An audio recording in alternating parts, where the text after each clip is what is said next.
What's everyone waiting for? The capex cycle. And now India's capex appears to be picking up, going by recently announced data from the CMIE, Center for Monitoring the Indian Economy. CMIE's latest data show new project announcements in the October-December quarter rose by 44% over the previous quarter. In particular, this was led by private sector investments. As you can see, they have doubled quarter on quarter. Even if you take the full 9 months, April to December, CMIE data shows that new project announcements grew by 35% over the same period previous year. Joining me to discuss the nitty-gritties of these data are the man who has put it together, Mahesh, Vyas, Managing Director and CEO of the CMIE, and Subodh, President and Chief Ratings Officer at CRISIL Ratings, to give us the corporate side of the story. Gentlemen, thank you very much indeed for joining us. Mahesh, is this looking like the arrival of capex after a long time? Does it look convincing to you? Well, it's a mixed bag. It's good to see that proposals from the private sector have increased.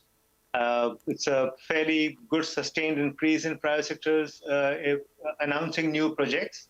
It is somewhat disheartening that the government does not lock in step with that. But yes, there's an increase. I'm not fully convinced, because this is still not what I would like to call as animal spirits of the private sector.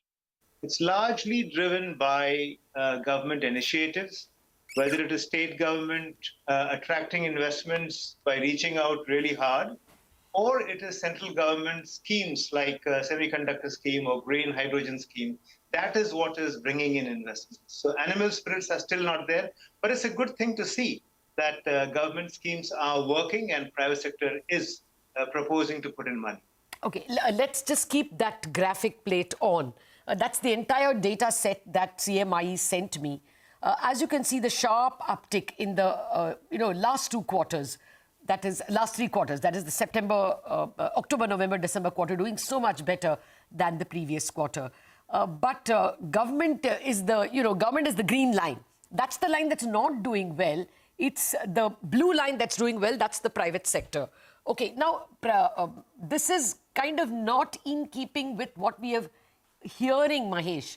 What we hear is capex was very good. The government's fiscal data, which comes month after month, shows that capex was doing fine.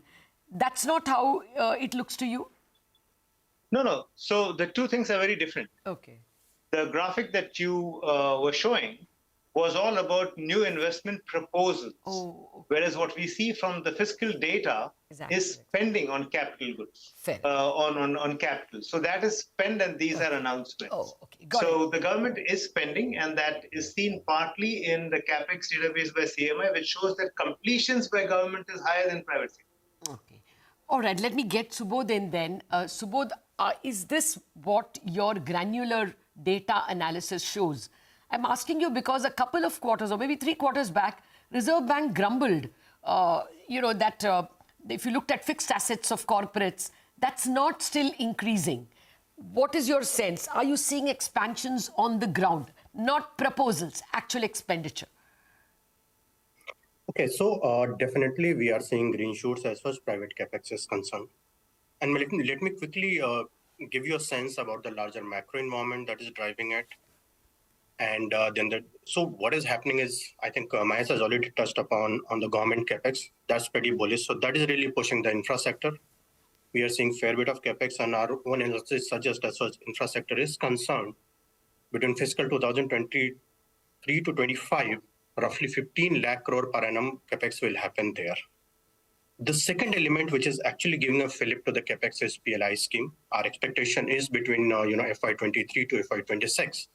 Roughly 2 to 2.5 lakhs incremental capex will happen because of PLI in the sectors which will essentially benefit will be like batteries, auto comp, solar PV, mobile, etc. So those, sectors will also come up as a capex is concerned. The last one quickly I want to touch upon is China Plus One model.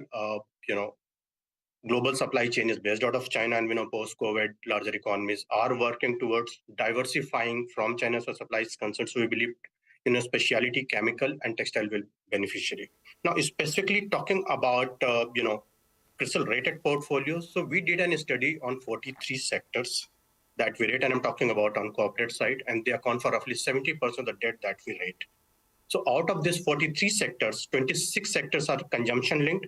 And there we are clearly seeing that private capex is coming back. And I'll share a data point with you that based on what we understand from the corporates for fiscal year 2024, the capex will happen to the tune of 2 lakh crore. And to give you a comparable number, this number was around 1.4 lakh crore in 2019, which was a pre-COVID time. So compared to pre-COVID time, the private capex is expected to go up by 30% in CRISIL-related portfolios, so corporates are concerned. And if you look at enabling environment, the balance sheet of corporates are quite strong. To give you a flavor on leverage, Lata, the leverage of CRISIL-rated corporates, median leverage I'm talking about, used to be around 1.4 times in 2014, and it is down to 0.5 times now. So there's ample space as far as corporate balance sheet is concerned. And if you look at banks also, they are well capitalized. If you look at their Subodh, I have heard this argument for the last 24 months. Balance sheets are clean, bank balance sheets are clean, and cost of money is low. That does not mean anything. I mean, things can be very propitious, but unless people see demand and certainty, they will not put in money. So this 2 lakh crore of investments, by when are you saying? In this FY24 you are expecting? FY24, we are expecting 2 lakh crore of investment, which is up by 30% from 2019, which was a pre-COVID year, a normal year. Okay, that's actual investment. Platform investment I'm talking about. You know, Mahesh's table shows new investment proposals in the private sector of 5.6 lakh crore. If only 2 lakh crore is being spent, then somehow I was so excited by the new investment proposals. I am now tempering the excitement. If I can clarify this point here, the number I'm talking about is for CRISIL-rated portfolio. I believe Mahesh will be covering entire Indian corporate. I agree. That's why on relative basis, I gave a number of 30% plus. Yeah, as you pointed out, this does cover 70% of the listed companies or tax-paying companies. So that is a fairly large, a fairly representative number that you're talking about. Mahesh, I also have the CMIE data on project completions. Why is that much lower than the new investments? Is there any data on stalled projects that you can enlighten us about? No, there isn't much on the stalled projects data. Companies have stopped reporting largely that their projects are stalled. What they do nowadays is they just stop reporting. So there's a freeze. But what we are seeing is that there is significant delay in the completion of projects. So what's happening is that the government is coming out with several schemes like PLI and so on and so forth, and the state governments are reaching out to the private sector, inviting them to their states to invest. So the latest was Odisha that got a huge investment proposals for semiconductors, very large, comparable to the one in Gujarat, for example. So the state government, central government together are wooing private sector who's responding to say, okay, we will set up projects over there. But that is still not adequately translating into completion of projects. So we expect of the order of 7 lakh crore rupees worth of projects to be completed in this financial year. 7 lakh which crore? Will be a record. 7 lakh crore, yes, that's right. Okay, so that's going to be a record. The largest we have seen so far is around 6.5 lakh crore. So after COVID and all those things, we are seeing this 7 lakh crore. But our expectation, mind you, was of nearly 10 lakh crore. So good, we are progressing, not as much as we would have liked to or had expected to, but still there is some progress. Oh no, 6 lakh crore is extremely satisfying. That's a big headline that you're giving us, Mahesh. Subodh, to come back to these new announcements that Mahesh's data points out, where are they coming? I mean, we report new projects on a headline-by-headline basis. Our day job is making these flashes.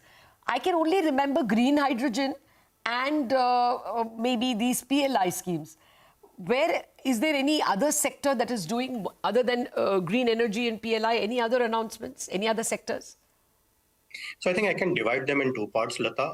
Infra, of course, is the dominant contributor of the capex we are talking about. So roads, railways, urban infra, power sector, I think very clearly we are seeing fair bit of announcement and completion of projects. As far as PLI, as you have just touched upon, Lata, there we are seeing, announcement and intent coming from, solar PV module manufacturer, electronic component manufacturers, auto companies which are on EV side. They are the one who are talking about capex. If I look at consumption-linked sector, Lata, so we are hearing, announcement of capex from automobile players, from commodity players like steel and aluminium. We are hearing, capex is, announcement from brick and mortar retail. So number of sectors are joining now bandwagon. But as Mahesh has earlier highlighted, and you also kind of hinted, that while green shoots may be there, still the animal spirit of 2013-14 is still not back. Or for that matter, 2004, 2008.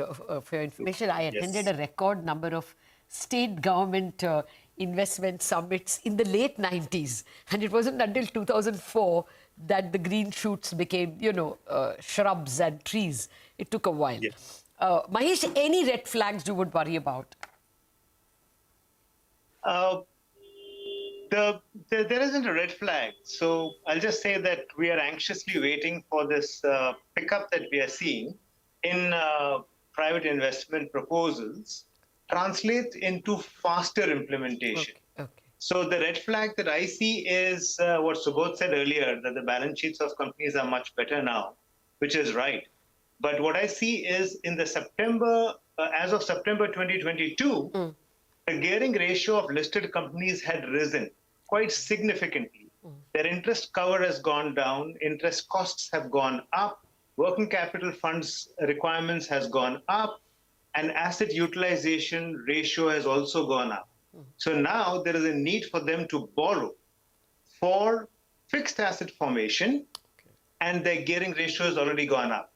So you see there are some red flags over there. The balance sheets in another 1 year can get a little more slippery and risks will increase, but this is exactly what the growth story is going to be like. Lots of people will invest, risk will go up, but that's a good thing to say that risks are going up, but growth will also go up. Oh, yes. And one hopes that both the entrepreneurs and the bankers will be wiser this time when they do the due diligence and we don't get into the kind of mess we got in after 2008. Mahesh, Vyas, Yes. Subodh, right, it was a most fruitful discussion. Thank you very much indeed for joining us. Okay, on that hopeful note that the investment climate looks like it has already picked up and not is just going to pick up. It's curtains on Bazaar with the news that the markets are still not very chirpy, but they've at least stopped falling. Chartbusters with stock trading ideas.